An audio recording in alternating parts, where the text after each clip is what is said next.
afternoon if you're in Europe, good morning or good evening.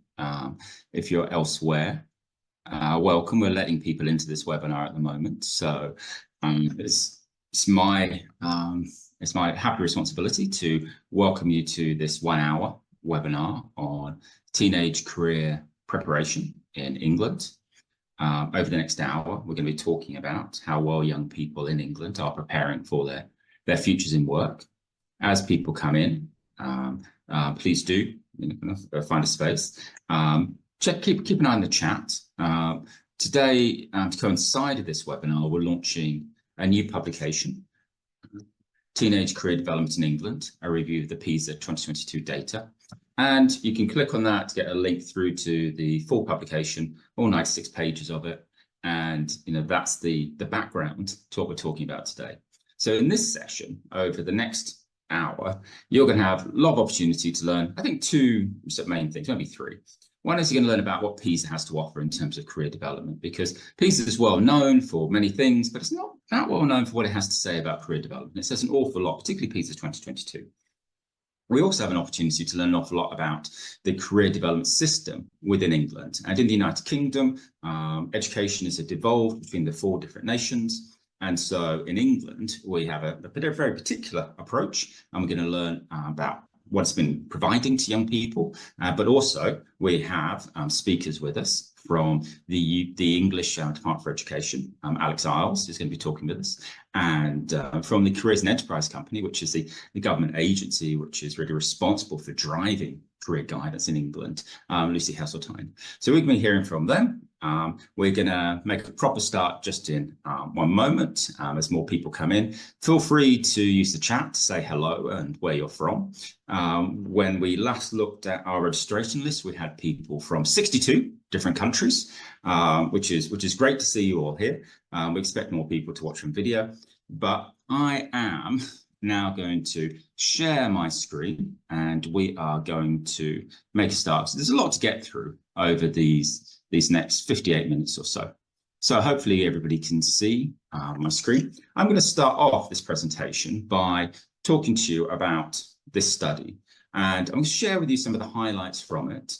And then I'm going to ask Alex and Lucy to respond. And we'll talk about some of the things which we found and we understand particularly interesting about the situation in England. So as I say, this relates to an OECD publication, which you can access through the internet. My name, by the way, as you can see, is Anthony Mann. I lead our career readiness team. And this work, we're very grateful to acknowledge the support of the JP Morgan Chase Foundation. They have put a lot of investment into supporting career development for youth, and they have underpinned this work. So let me, firstly, you can't come to an OECD webinar without having a few little notifications. Be aware that we do an awful lot around career readiness. You can find a whole series of working papers and policy briefs and all sorts of issues. If you're interested in the use of digital technologies in career guidance, next week we have a symposium on the use of digital technologies. You can sign up, it's free. If you're interested in our work, send an email to that address at the bottom of the page, careerreadiness@oecd.org, and we'll sign you up to our mailing list, and we'll keep you in touch with the publications and events which we organise. Particularly, have a look at Odyssey. This is our standalone resource observatory, which is looking at what's happening in digital technologies and guidance for youth. But the real reason we are here today is to talk about what's happening in terms of career development. And I need to give you a little bit of context to begin with, because many of you will know PISA. Many of you will have looked at the PISA league tables for reading, for mathematics, for science, compares the academic ability of students. But PISA is also a very useful resource for understanding the career development of students. There are over 1,000 questions and variables which we can look at. PISA segments our population by a wide range of characteristics for students, and it includes around 30 odd questions which are very relevant to career development. And these are questions which we can do some very useful things with. We can segment the population in terms of responses across a wide range of equity areas. We can look at their social economic status. We use this acronym ESCS, the social economic status, but we can look at gender, look at whether they're foreign born, they're native born. We can look at their location in England, in the UK. We look at the type of school they attend to. It's not just whether it's a private or a public school, but we can look at whether it's a maintained school, it's an academy. We can look at further education colleges, and we've got big data. We've got big data. Thousands of students take part in this process. And here we're going to share with you data from 2022. That's the last time it was collected. But PISA itself goes back to 2000. In some areas we can see, kind of all the way through, looking from 2000 to 2022 to look at some of the long-term trends. Now, I just need to share with you as well a brief slide to talk about the conceptual lens through which we look at data like this. Now, in career guidance and career development, it's historically been very difficult to really understand what works. What are the types of interventions which really make a difference to young people? And a couple of years ago, we did something which at that time, and still is, unprecedented. We spent a lot of time and money looking at all the available longitudinal data sets. These follow cohorts of students from their teenage years or younger through into the world of work, typically between 15 and 25. And we looked to see what evidence we could find of having better outcomes in work linked to forms of career development. And you'll see we're going to keep coming back to some of these particular aspects of career development, which we see as particularly important. Because what we found was that we found between about 10 and 14 really areas where we had really solid evidence, multiple countries, strong outcomes, often in terms of lower NEET rates, lower youth unemployment, higher wages, higher career satisfaction. And we grouped them in terms of how young people explore, experience, and think about their futures in work. And so that gives you kind of a background. If you're interested in that analysis, go to our website, you'll be able to find lots on it. But for today, we're looking at the results for England in terms of PISA, in terms of career development. This is the name of the publication. You can find it, on our iLibrary. Just put in teenage career development, OECD. I'm sure you'll find that in England. And let me start by sharing with you, I think perhaps a key slide which people are going to be interested in, which is the participation of young people in career development activities. Now, here, kind of what we see is a comparison between England and the OECD averages. And so England's a stronger bar, OECD average, 37 other countries, kind of the more economically advanced, sort of liberal economies, which we see the United States, Canada, Germany, France, and so on. And what we find is that England actually compares pretty well in terms of participation in some real key activities. And so if you think, we've got some of these indicators, many of them relate to active engagement with people in work. England does, okay on internship, does well in terms of job fairs. It doesn't do so well in terms of worksite visits or job shadowing. But in other areas, we see more likely to speak to guidance counsellors, students being active themselves and using the internet to research things. And we've got a final question here, which wasn't asked in other countries. In this survey, the individual countries got the opportunity to ask additional questions. In England, they asked, got advice about alternative studies to A-levels. Nearly 70% of students at age 15 to 16, the age when PISA is completed, said yes, that happened to them. And we can look here in terms of, kind of our comparison between 2018 and 2022. And so you look here, so the first two bars, what's happened in England, the second two bars are what's happening across the OECD. And we can see that in general, kind of England is, kind of continually to do well against OECD averages. You have to remember that this is a period of the pandemic, of COVID. We see in some areas, possible effect in that. In England, we see that the proportion of young people who say they had job shadowed or visited work sites decreased quite a lot between 2018 and 2022. But it's noticeable that across the OECD, we see an increase here. So maybe there were pandemic effects, but other countries may have been able to find a way around them. But we see a general sort of kind of steady increase in terms of participation in these key career development activities, which is a good thing to see.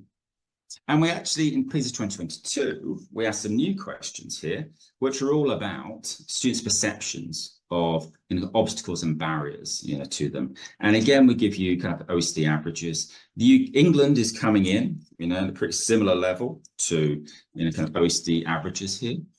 You can see they're sort of pretty comparable. But there's some interesting things here I want to point out. Now, when we looked at those, kind of career readiness indicators, there was a group of them which are around the ways that young people think about their kind of futures in work. And, what we see is that, at age 15, certain attitudes go on to be related with worse employment outcomes you'd expect with somebody with that social background, that gender, that level of academic attainment. And, one of them in particular I want to point out here is about extrinsic motivation, the belief that working hard at school will help you do well. And what we find is that, about a third of students, maybe a quarter of students in England and across the OECD say that education has been a waste of time. More low SES students than high SES students.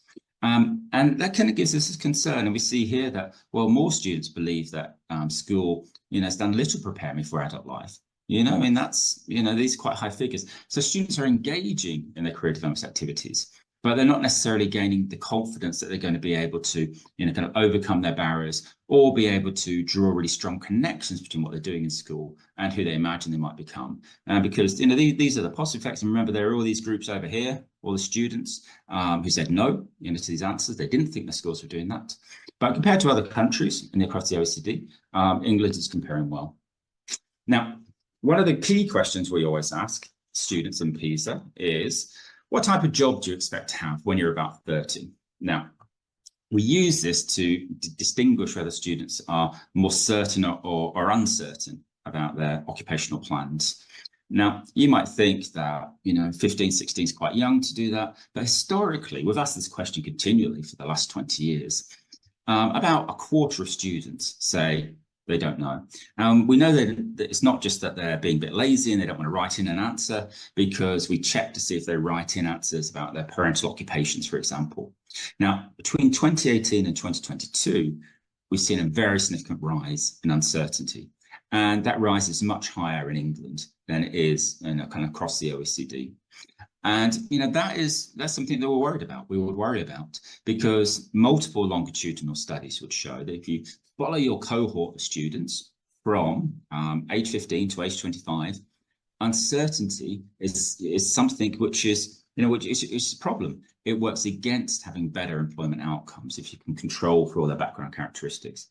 Now, you don't necessarily expect them to have a fixed idea or a permanent idea, but if they have an idea, then that's a very positive indication that they're actively thinking about their future, thinking about their education, how the two can relate, and how they can make good investment decisions of their time, their energy, their money, sometimes, in terms of building a profile through the education system, which can allow them to progress towards where they want to go. And we'll return to this because there's some important equity issues in terms of uncertainty. We also so in that question, we ask, what type of job do you expect to do when you're about 30? We have, very similar responses. We have, we group into, the top 10 popular occupational expectations for boys and girls. This is girls. You compare here to the OECD average. Now, about 47% of girls in England say they're going to work in 1 to 10 jobs. Now, that figure, might seem a lot, but it's pretty typical actually across the OECD. We find a quite heavy concentration of career expectations for boys and girls. And remember, it's the job you expect to have rather than that you want to have or you wish you'll have. One thing to notice here amongst the girls, and we'll come back to this, is that many of these jobs here are the sorts of jobs that you need a university education, to achieve. And we find that is a pattern in many countries, that students are actively choosing to imagine themselves going into jobs which are enabled through programs of vocational education and training. So if you look at the boys, the level of concentration is still very similar to the OECD average. In England, as across the OECD, about 1 in 12 boys say they're going to be a professional sports person. But again, we see sort of like concentration, and we see a high representation of engineers, lawyers, doctors. These are kind of the sorts of jobs which typically require university education, sometimes a postgraduate education. And we've only got, kind of one job here, but you'll see that this is a bit of a similar pattern. Countries do vary. Countries with stronger vocational education systems have a richer mix of the sort of jobs which you might get through either academic, post-secondary education, or through training programs. And then we look to, we can group, kind of the jobs which people say they're going to do by there's an international standardized classification system for occupations, and it groups the sorts of jobs we have in our labour markets into 10 different sectors. And we find here that there's a really strong concentration of young people's ambitions in terms of becoming a senior manager or working in one of the professions. Now, about 70% of young people in England who express an occupational expectation fall into this, kind of higher than our OECD average. We also find about 2/3 of students, I think 64%, say they're going to, continue into tertiary education after they finish secondary education. So that's quite high. And one thing we can do is, kind of ask whether those students who have high ambitions for their occupation also have those high ambitions for their education. And what we look to see is whether students who say they're going to work in a job which typically requires a university education, do they actually plan, to get their university education themselves? And if they don't, we classify that as being misaligned. And again, you can go back to sort of multiple longitudinal cohort studies, which show that, this apparent confusion actually does serve to undermine the transitions of young people. So misaligned young people who underestimate the education which they need to, for their occupational expectation end up doing worse than you'd expect in the labour market 10 years later. So misalignment, this alignment's been growing, but it's still, not anywhere near the levels of uncertainty. And then when we take these same data about the occupational expectations of students and we map them against the distribution of people actually in the real jobs market, in the real labour market, you'll see that there's a very stark comparison. Here are our students who say they're going to work in the professions. Now, this has been a growing problem across the OECD. Well, is it a problem? In some ways it is, some ways it isn't. It's not a problem in that, high levels of ambition for your education and occupation are translated to better outcomes for young people. But as I said, there's that big risk of misalignment. And you can see that for every 3 young English people or people in England planning on pursuing a career in the professions, there's only about 1 job. It's about 3 times the level. And this tells us something about kind of the effectiveness of labour market signalling, kind of for young people. And it also, it kind of helps us to understand that there are certain sectors which just aren't signalling well to young people. Now, that could be because they're not attractive jobs or less attractive. Maybe those jobs become less attractive over time. Or it could simply be that, young people are exposed to a narrower range of possible levels of employment, and they focus themselves on those ones which are best known, being a doctor, being a lawyer, being a teacher. We're going to talk a bit about equity now over the next just 4 or 5 minutes. Now, we have published recently on equity. There's a good short paper there. There's also a very long paper, which I very much recommend that you might have a look at. But this provides the context for us thinking about equity. And what we find is that when we look at young people's progression into the labour market, what we see is that certain groups with similar levels of academic attainment, similar levels of qualifications, face greater barriers in achieving, certain positions in the labour market which they most desire. And we find that social background has an impact, gender has an impact, migrant status has an impact. In different ways, these play out, but all of them talk to the importance of guidance systems in addressing additional barriers which we can expect to face some students more than other students. Now, returning to uncertainty. Now, uncertainty, we see as a bad thing in quotes, and you can see here that amongst our low performers, over half, are unable to, name an occupation which they expect to have around 30. We particularly worry about the low performers because in many systems, these are the students who are going to leave education earliest. They may not stay on into upper secondary. They may not stay on into tertiary education. Analysis of PISA data over the years in national context has shown that low performers and we have a classification system for them, you know, are likely to really struggle if they get into tertiary education. Now, they may sort of like imply themselves, they may have had an off day, but we see a strong pattern there. And so low performers are often a real concern in terms of leaving education without a plan, you know, without a vision for themselves. So we see this gap between the high performers and the low performers, notably boys. You know, we find an issue for boys, you know, slightly less so than girls. But, you know, so about, you know, low performing, sort of like low SES working class boys, often we see this as an issue. And then if we look at levels of career ambition, one thing, you know, which we see here is that, you know, ambitions are very high now amongst all students. Perhaps 10, 20 years ago in many countries, certainly I'm aware of in England, there's a lot of debate about the need to raise aspirations. Now, we don't see similar level aspirations between, you know, low SES students and high SES students, but we do see these growing range of aspirations. And this kind of like speaks to this question of misalignment. We find many low performers who, you know, and it's a problem across the OECD as well, many low performers who are very focused on, you know, a small number of jobs in kind of the senior manager, professional careers. And we kind of know from their performance on PISA that there's probably going to be a lot of barriers for them in progressing into those jobs.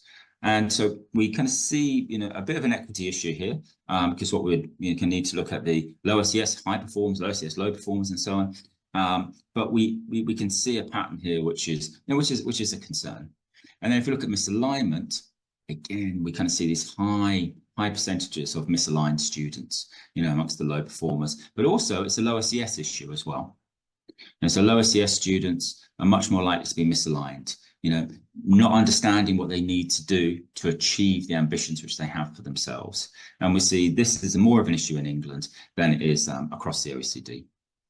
And then let's look at the career development activities by social background. You can see here, so our first bar is low SES, our second bar is high SES. We see pretty consistently across this data that high SES students are more likely to engage in career development activities than low SES students. And we would argue that low SES students, you know, need to be gaining more support because they need access to more information, they need access to more support, particularly because their ambitions are in those high SES areas. It's the professions, that's what you want to get to, but it's going to be less likely that they're going to be able to draw upon the resource which they need, and perhaps within their family backgrounds. And if you look at how things have changed at times, this is quite a busy chart, but I'll just quickly explain it to you. What we look is the patterns here. And what we see is that, you know, some significant variations in patterns. What we look here is to see, is the gap increasing or decreasing? And it's a bit difficult to tell at a glance, but what I can tell you is that in some areas it's decreasing, in some areas it's increasing. And the areas which is increasing tends to be these ones at the top, you know, where you have direct engagement with people in work. And again, our data shows that these are the types of activities we can be most confident of. Of course, there may be other activities not on our list, which are valuable. It's just that the evidence is hard to find, and we do have evidence here that, you know, these sorts of activities, the job shadowing, the worksite visits, the job fairs, bring people in direct contact with people in work, are particularly effective. And then coming towards an end now, one thing which people are very interested in is the engagement of young people, their interest in working in the skilled trades. These are often professions entered through vocational education. We see England, you know, increasing interest over the years. We still have this big issue in terms of girls. Some countries you'll see 3 or 4 times as many girls being interested in skilled trades as in England, but we do see that there's a growing interest, and some of the gaps of some of the best performing European countries are closing. And then finally, we did a comparative analysis. Now, what we did here is we looked at 3 key areas where our evidence is strong that, you know, engagement is really important, which is job shadowing and attending a job fair, where you get the opportunity to speak to people in work, but also to have spoken to a career advisor to help reflect and make sense of that. And you'll see here that England does perform well compared to others. You know, only Denmark here is really outperforming everybody. England, New Zealand are sort of like, you know, kind of that joint second really, and then everybody else is further behind. Now, you know, our data, when we look at these, you know, this work from longitudinal sets, shows that we should be hoping to get much closer to all students engaging in these sorts of activities by 15, 16. But I think what I've shown you here is that in England, students do engage as much or better in career development activities than students in other OECD countries. But our longitudinal data suggests strongly that this is insufficient career preparation. So England does well if you look across the whole class of OECD countries, but the whole class needs to perform better. And many students in England, as in across the OECD, don't feel well prepared. Uncertainty and misalignment are particularly high in England, and their flags are concerned. And the occupational plans in general might become less concentrated. If you look at those top 10s over time, they're becoming less concentrated, but they're increasingly focused in England on this relatively small area. In terms of equity, England does pretty well in terms of gender, in terms of migrant status, but there are some very real concerns and apparent in terms of low SES and low performing students.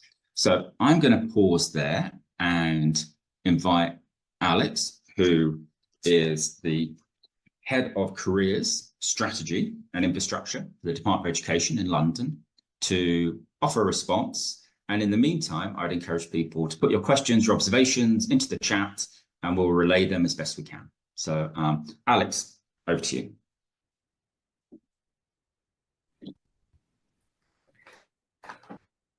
Wonderful. Thank you very much for that introduction, Anthony. And also thank you very much for the presentation, and further thanks to you and OECD colleagues more broadly for the research and the report which you've brought out. It's incredibly timely from our perspective in England to have these findings, particularly following a number of quite big reviews into the career system over the last few years in England. So we've had Sir John Holman's review into the career system. We've also had an Ofsted thematic review, and we've also had an Education Select Committee inquiry into careers. As part of our response to the Education Select Committee, we've committed to publish a new strategic action plan for careers, which we'll be publishing in 2024, and we'll be building on the findings of these reviews and sort of the evidence which we've got shown here. I think I'd just like to start by recognising, as Anthony has, the incredible importance of careers education to our children and young people. And I think that's particularly so in England in the context of a range of changes. We've got some substantial reform of the skills and qualification space over the last years with T-levels, higher technical qualifications, apprenticeships, and the advanced British standard coming over the horizon. And I think similarly to other countries across the world, we're also seeing sort of substantial change in our economy and workplace practices, both through technological changes and also just some behavioural changes following the COVID pandemic.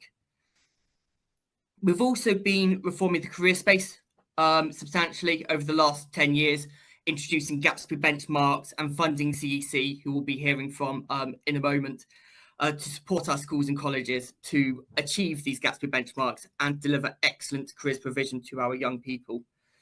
I think it's worth reflecting that at a systems level, the reviews we've had have all recognised the strong foundations that we have in place in England. And this was also recognised by OECD in their PISA results, where we found that 95% of schools have formally scheduled careers guidance and well above these OECD national averages. I do think it's fair to reflect, though, that although we've got those sort of strong foundations in place, there's still sort of more to do. We want to do more. We want to do better. The terminology B by some of these recent reviews, and what we want to be doing is thinking about how we can really drive and evolve the system further to move us to an A. So I have a few sort of more few reflections from the analysis and the findings, which I think do also chime with sort of some of our previous find some of the other reports I've got through, so it's really good to have some of that confirmation which we have within there. And I think sort of three big strands which I took away from the report, which we'll be looking to be building through within the strategic action plan, and also just through our continued iterative development, is thinking about the need for greater support for the socially disadvantaged, trying to ensure that we have those careers conversations which start early, breaking down some of those stereotypes, which Anthony showed us in the back end of some of those slides, and also helping support young people to improve their career thinking and ensuring parity of esteem between our academic and vocational routes.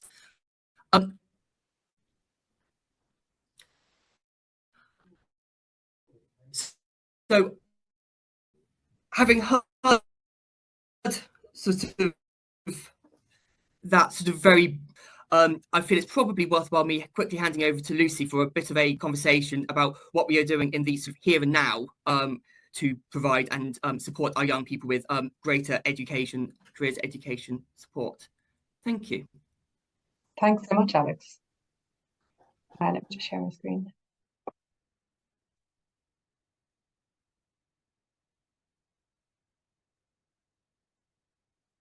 Brilliant. Good afternoon, everybody. My name is Lucy Hesseltine, and I'm Senior Manager of Research and Insights with the Careers and Enterprise Company. I'd like to thank the OECD, Anthony in particular, for the opportunity to speak with you today on teenage career readiness, and also the DFE for your ongoing support. The Careers and Enterprise Company is the national body for careers education in England. Our work is at a national scale and is delivered through our network of careers hubs, which you'll be able to see just inside the circle there, that bring together schools, colleges, employers, and apprenticeship providers to share expertise in local areas across England. Young people are at the very heart of everything that we do. Here you can see what modern high-impact careers education looks like.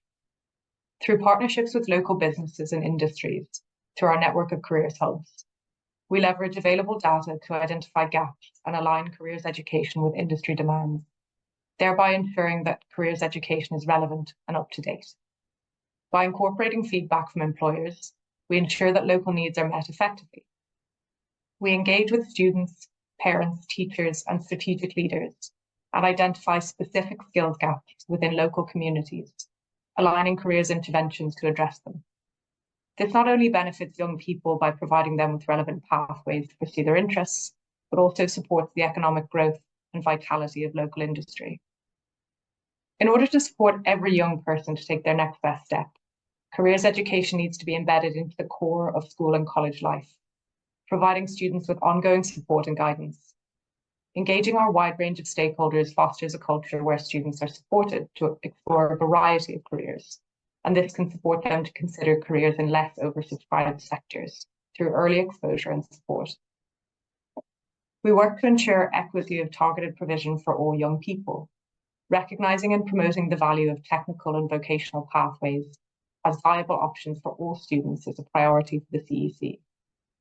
Students are offered support and guidance to explore and pursue diverse pathways based on their interests and skills.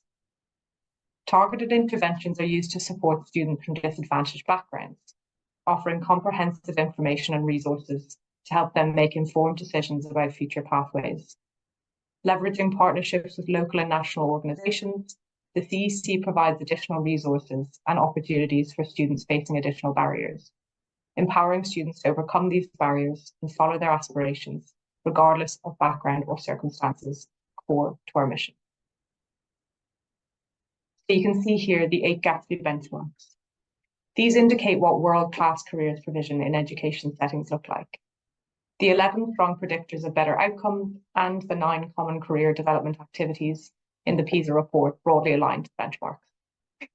We found that students attending schools providing the best careers education, those that achieved all 8 benchmarks, were 8% less likely to be not in education, employment, or training that's neat after the age of 18.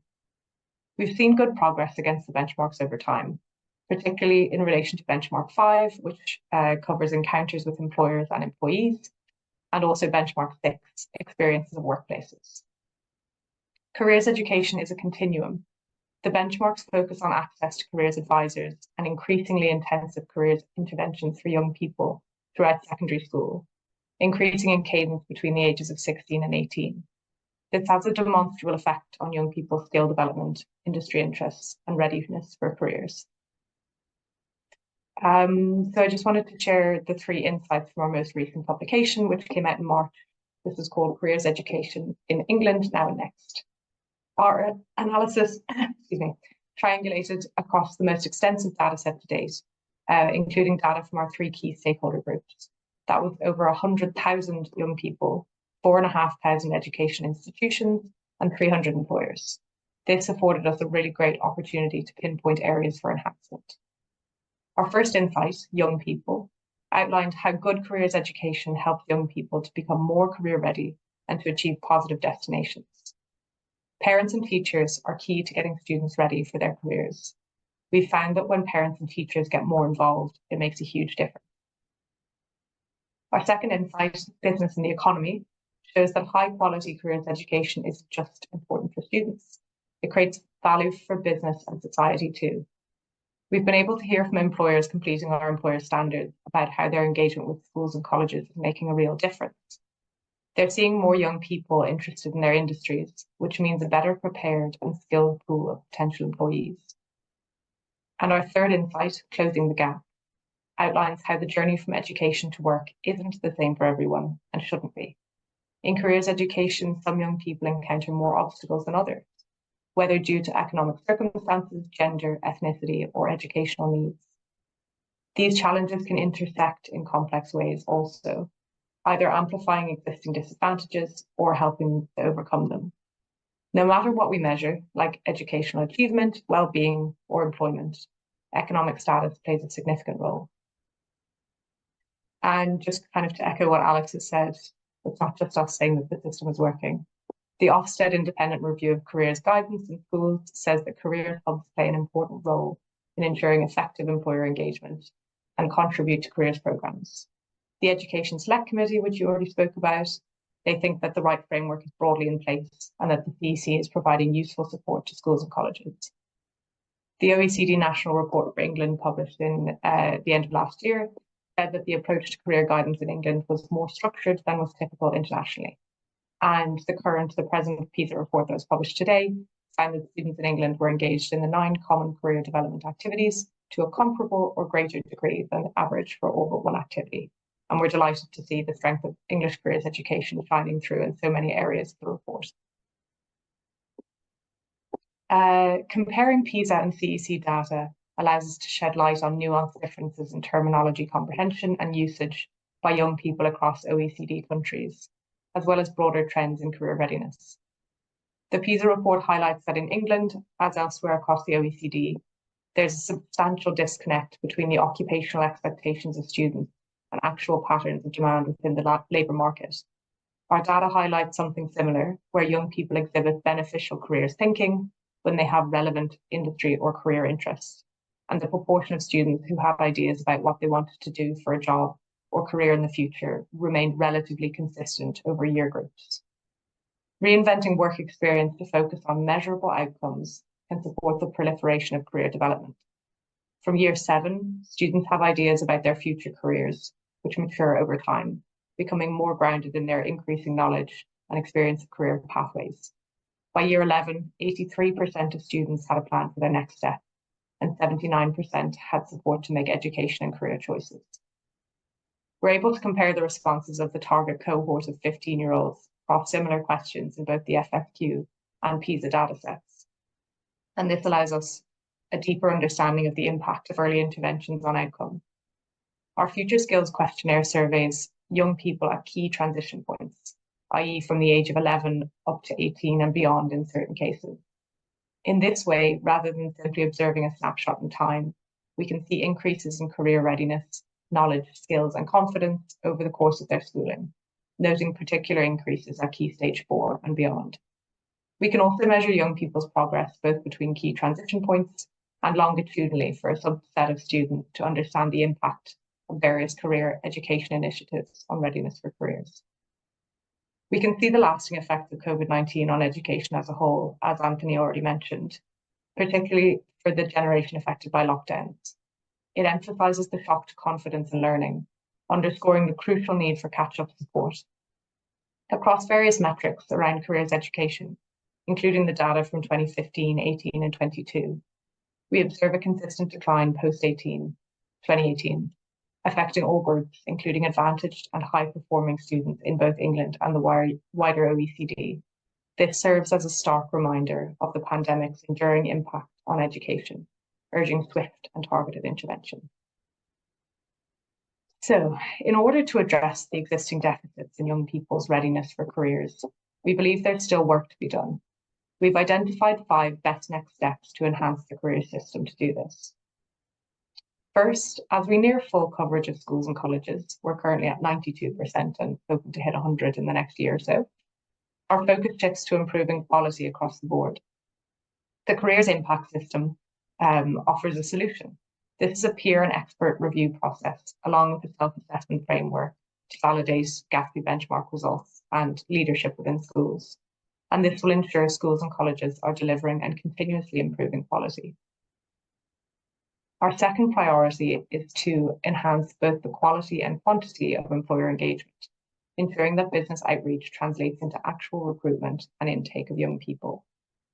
Effective employer engagement requires investment, and it's crucial that this investment yields results.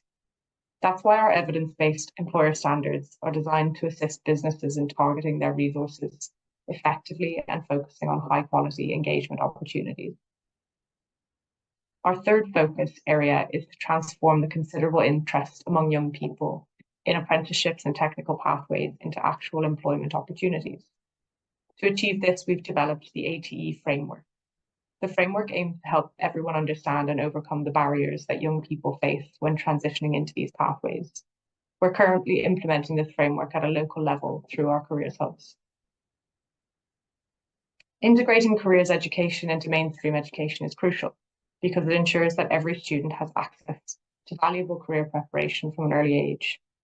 By reimagining work experience to be more than just a one-off activity, starting it earlier and closely linking to skill development, we can provide young people with meaningful opportunities to explore potential career paths and gain practical experience.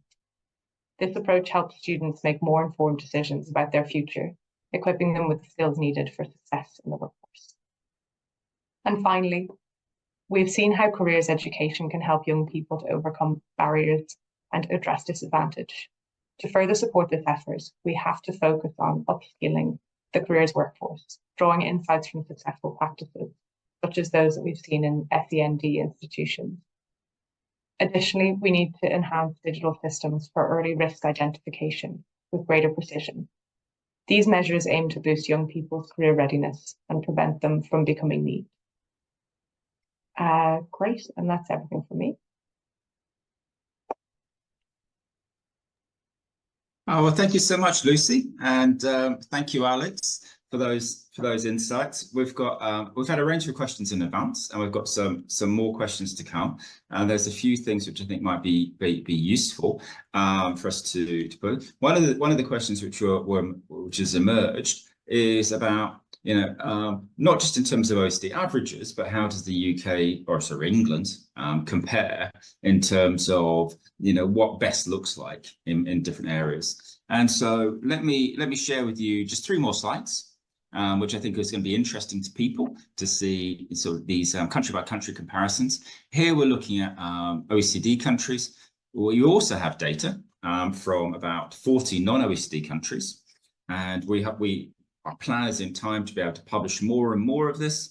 But this is your first real sort of like insight. Now, I've got 3 activities to show you. 2 England does very well on. 1 it doesn't do so well on. It doesn't do very well at all on, in terms of participation in comparison to other countries. Now, we start with job shadowing or worksite visits. And we're big fans of job shadowing, particularly around the age of 15 to 16. We have a publication on it where we look at effective practice around the world. Worksite visits are also very useful. That authentic exposure to the world of work is very powerful for young people. It's a form of career engagement which is very strongly associated with better outcomes. Now, England, in terms of this, it's not doing so well, or didn't do so well last time. 2018 did a lot better.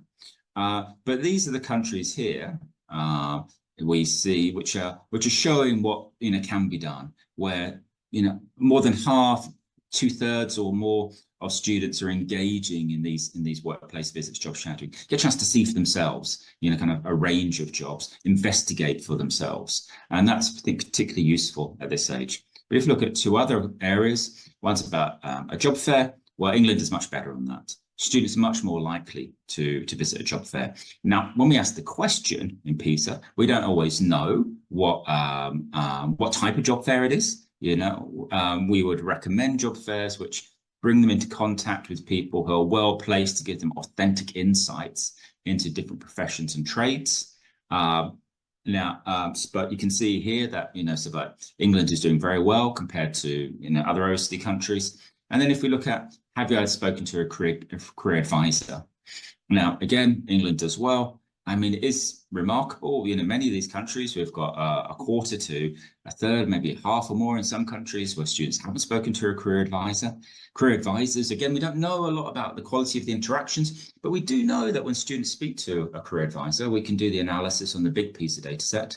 That, when you control for their academic ability, their social background, their gender, and so on, they're more likely to have, clear ideas for the future. They're more likely to have plans for their education and for their jobs which are aligned. They're more likely to be more ambitious. They're more likely to demonstrate some of that extrinsic motivation that I believe education will help. So these are some questions which people are kind of interested in. There's a wealth of data on PISA. We could talk for the next 24 hours about it, but let me stop sharing there and ask perhaps firstly, so Alex and then Lucy, you might want to come in about some of the broader themes we had people asking questions about, particularly when they were registering for the session. It was something which was referred to earlier about engaging early. We focus a lot about career thinking. We think that is a really important form. And in some ways, that's probably the things which really drives, a young person's career development.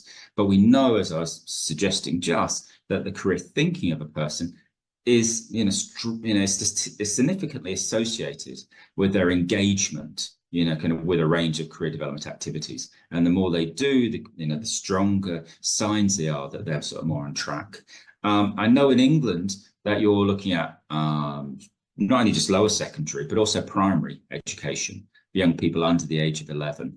And that's something which we at the OECD see as something which is very positive. But it'd be interesting, perhaps, Alex, initially to take your take on why the English government is seeing this is an important area of development. And perhaps it's also an opportunity to raise any questions which you have or comments you want to make on the breadth of the data which we've seen, but also sort of like what Lucy had to say. And then Lucy will come back to you. Grant, thank you, Anthony. Just checking that you can hear me. Perfect, wonderful.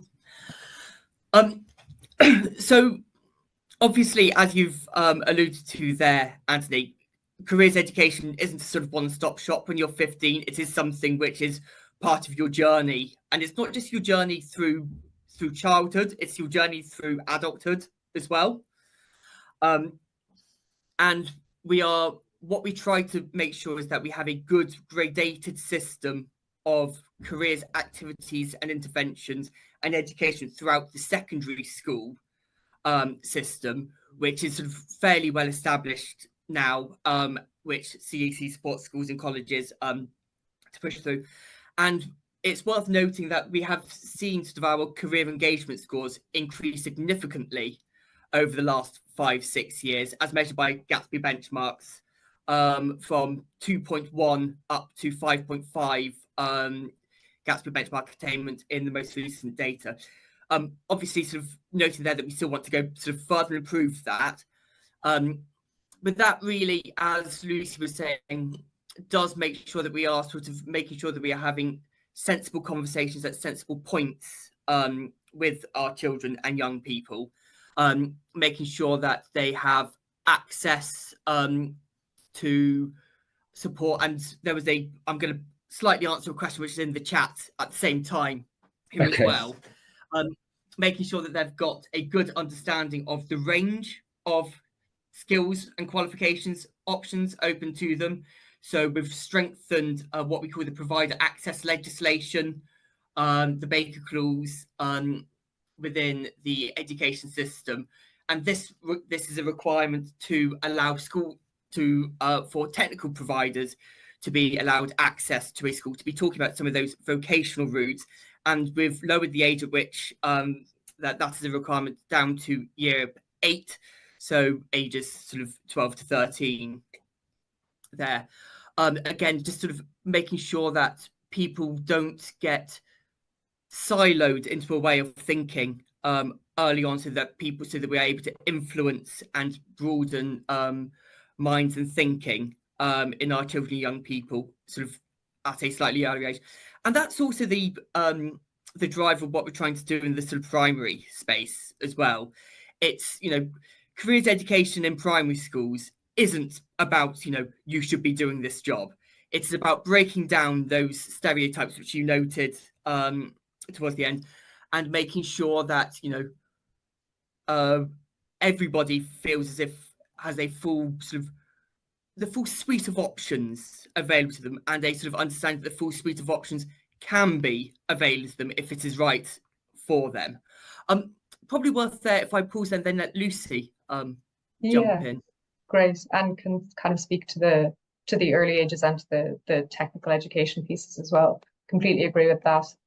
Making sure that all students have all available information and are exposed all throughout their secondary education and earlier, as far as possible, to as much information about as many things as possible. We're moving far, far, far from the traditional system of a 6-year-old being told you can either be a doctor or a lawyer, a teacher, and that's kind of it. So it's amazing to be able to be moving into the space where more and more information is available, and partnering with external organizations to make this possible and available.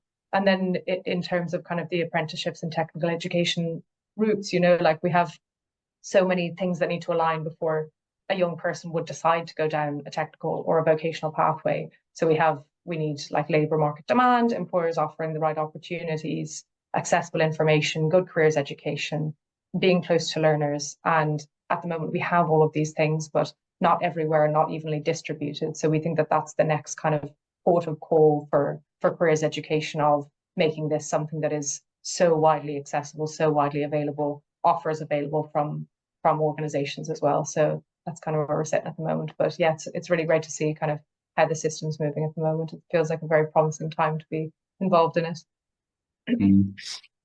I mean, certainly with primary, challenging stereotypes is very clear. We've done studies with students as young as 5, and you can just ask them, what sort of things they think about, and immediately, and it tends to be boys more than girls really at that age. Very stereotypical people. But I think the thing which we think is perhaps really important here is helping students see the link between what they're doing in the education and who they might become later on, but also to really spark that culture of curiosity you want to see as they go through education.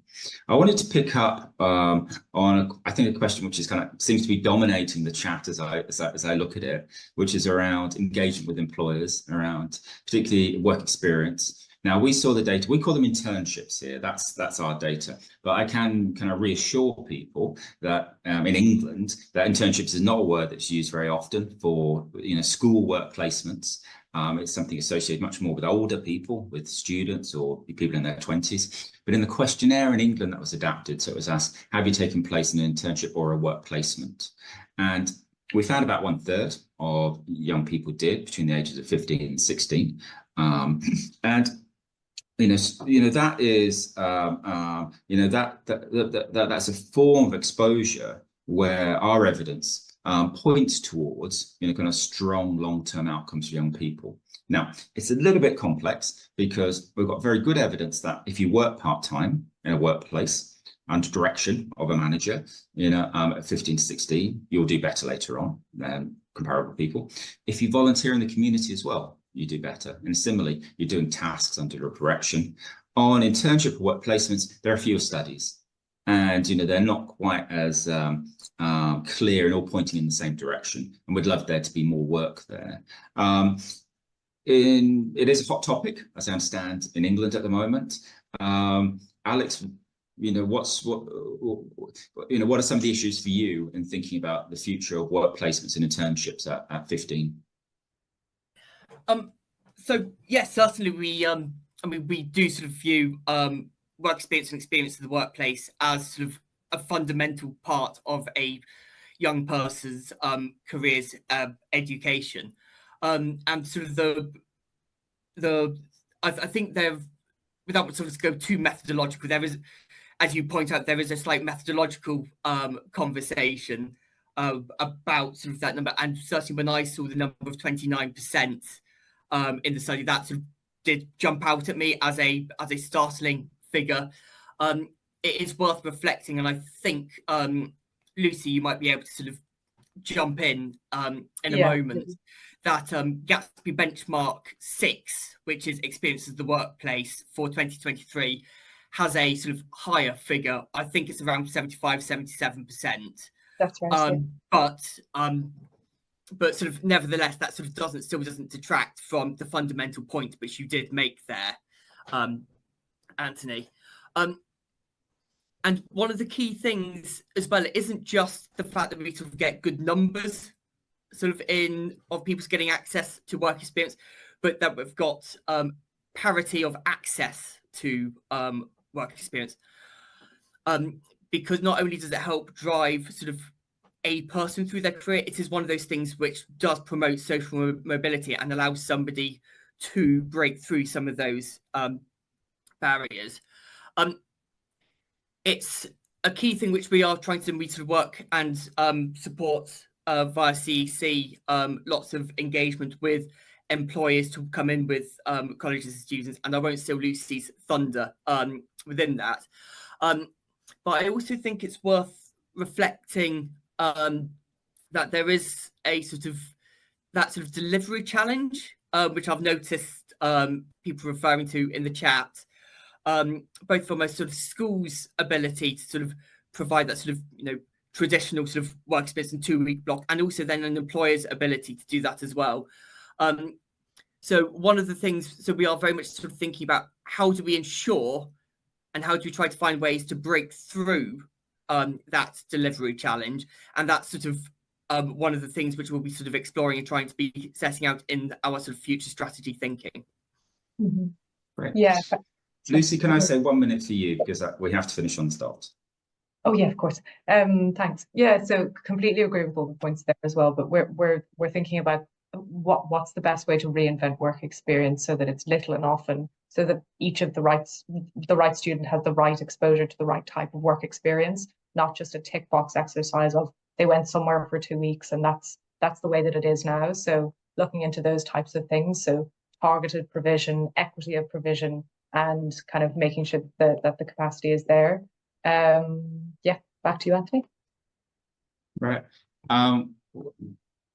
I think we could go on for another couple of hours, given the richness of the discussion on the chat. Lots of questions, which particularly we just had one on students with special educational needs, learning and physical disabilities, where our data is not very good, to be honest. But we're very aware that there are additional barriers that are in good career guidance, good career development makes a huge difference. The studies which are available point in that direction. We are planning to publish over the next 2 months short papers on work placements, internships and secondary education, but also how schools can make the most of when students work part-time or volunteer in the community, because these are great opportunities for students to gain first-hand experience under direction of a supervisor in a real physical workplace. It's a big complex area, and there are lots of national variations in terms of how the education system works and what the best place is for something like that. But the experience himself, all the data points towards being hugely helpful. We're also planning to publish in green guidance soon, which is another sort of like hot topic. Expect over the next 4 weeks for a paper to come out there. And if you do want to stay in touch with us, perhaps one of my colleagues can put our career.readiness@oecd.org email address in. And remember, next week we have our symposium on the use of digital technologies in career guidance. And there you'll see that we have models. Finland's are very interesting, but it exists in England as well, of virtual work experience placements. They haven't been properly evaluated yet. And we're very interested over time to see if we can start evaluating how they can work and do they provide a comparable experience or a better experience than what young people are experiencing. Have a look at the paper. It's out now. I should say this is not a full review. We didn't travel to England. We haven't sort of like done a full analysis of the whole system. This is just the data. And what we point out from the data, from what we know from elsewhere about why some things are more important than other things. So have a look at that. I just have to kind of thank Alex and Lucy for their time today. I have to thank John, Diaz, and Sarah, Zapata Posada for all their hard work in creating the paper, but also sort of like colleagues at DFE who helped make this work. Annie and Ellie and Susan. We much appreciate kind of your support. And exactly on the hour, now's the time for us to come to an end and say, go read the paper. It's 96 pages long. There's a lot of data in there, huge amounts of data, probably the richest data set that certainly the OECD has ever been able to produce. And we're very pleased to have worked with England for this first full data analysis of the PISA data on career education. So thanks everybody much for your time this afternoon or this morning or this evening. Let me wish you the best for the rest of the day. Thank you very much.